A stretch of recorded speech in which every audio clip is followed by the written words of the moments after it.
그 조국 혁신당 이야기로 좀 넘어가 보겠습니다. 이제 시간이 별로 남지는 않았는데 사실 성비 문제가 이제 대변인을 통해서 강미정 대변인이 기자회견을 하면서 밝혀지고 뭐 탈당하고 이런 일련의 사태가 벌어진 이후에 조국 혁신당의 그 대처하는 모습들이나 여러 가지 면에 있어서 좀 실망스러운 부분들이 더 이제 이 사건을 좀 더 키웠던 것 같아요. 근데 한 방송에서 그 이규원 사무부총장이라는 분이 나와서 했던 그 발언들이 좀 더 불씨를 더 키우는 것 같다는 생각이 듭니다. 아니 일단 저는 성비위 문제에 대해서는 어떤 지위나 위력에 의해서 발생한 여타 다른 그런 사건들이랑은 좀 다르게 접근을 해야 된다고 봅니다. 왜냐하면 예를 들어서 뭐 대기업과 그 대기업의 물품을 대는 하청업체 간에 우리가 뭐 영화 같은 데 보면 뭐 폭행을 하고 맥값을 던져주고 근데 그런 것도 그냥 덮이는 그런 문제라던가 아니면 고용인과 피고용인 뭐 직장 상사와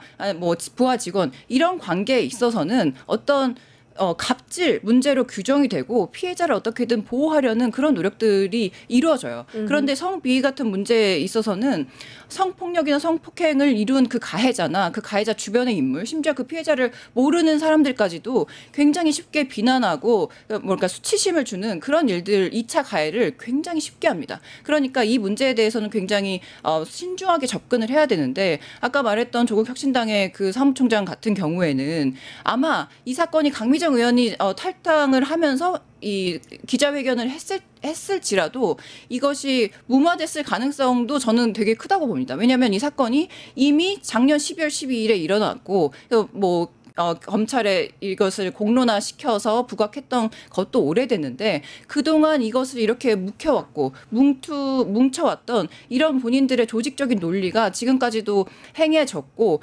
그런 자기들의 조직을 보호하려는 그런 노력들을 지금까지 우리가 봐왔기 때문에 이 사람들도 그 일환에 있어서 지금 가해자보다 피해자가 문제다라는 식으로 지금 퉁치고 넘어가려는 그런 자세가 보이는 것 같아서 굉장히 안타깝다고 봤습니다. 물론 이제 이 사태가 일어나고 나서 그 사태를 이제 어떻게 바라보고 어떻게 뭐랄까요 해결하려고 했던 그 조국 혁신당의 그 과정도 문제가 됐는데요. 사실 이규원 사무부총장이 방송에 나와서 뭐 이제 성비위는 범죄가 아니다라든지 여러 가지 발언들을 했던 그 시각이 조국 혁신당 지도부가 일제히 90도 각도로 사과한 바로 그 직후거든요.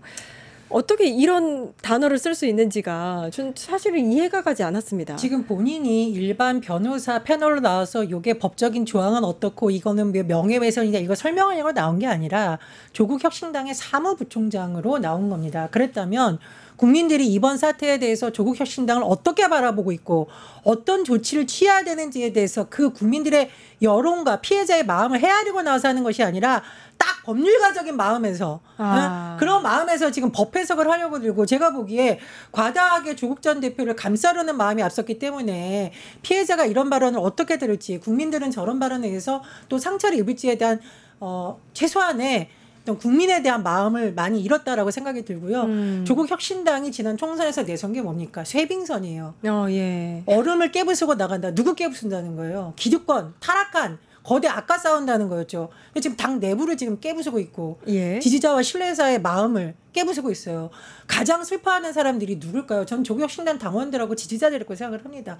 얼마나 속상하겠어요. 그랬다면 그 신뢰를 회복하기 위해서는 더 진심 어리게 사과해야 되고 피해자 보호해야 되고 대책을 내세워야 된다. 이렇게 등 떠밀려가지고 부랴부랴 대책 나오는 것처럼 보이는 거는 사태를 더 키울 뿐이라고 생각이 듭니다.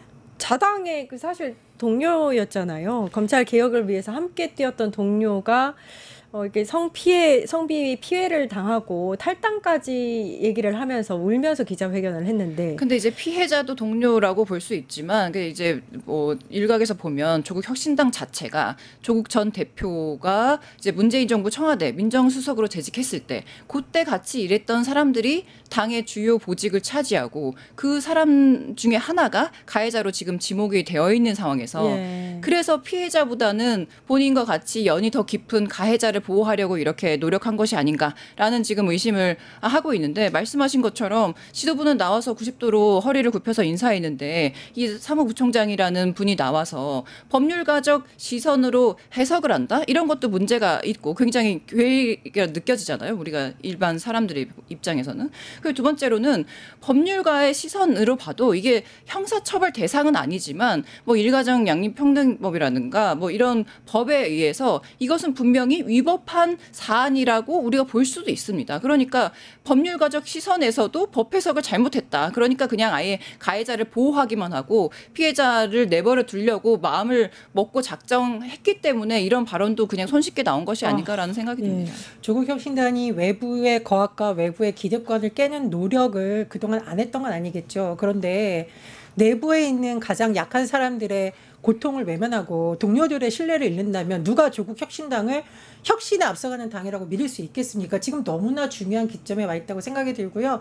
조국 전 대표에게 꼭 말씀을 드리고 싶은 것은 우리가 정치에 있어서 어떤 중요한 시점에 있어서 사람들이 이 사람이 진정한 리더인가 아닌가를 판단하거든요. 이낙연 전 대표가 결정적인 시기에 잘못된 판단을 했기 때문에 그때부터 국민들로부터 불신을 얻었다. 전 이런 생각이 들어요. 민주당도 굉장히 그런 아픈 사실 과정이 있었습니다. 근데 조국혁신당도 마찬가지고 민주당도 이번 일을 계기로 다시는 이런 일이 일어나지 않으려면 우리가 어떤 점을 좀 반성을 해야 되고 이번 사건에서 드러난 우리가 정당 내에서의 문제점은 없는지 좀 철저히 점검하는 계기가 됐으면 합니다. 예, 그 이규원 사무부총장을 조국혁신당이 윤리위에 제소를 했거든요.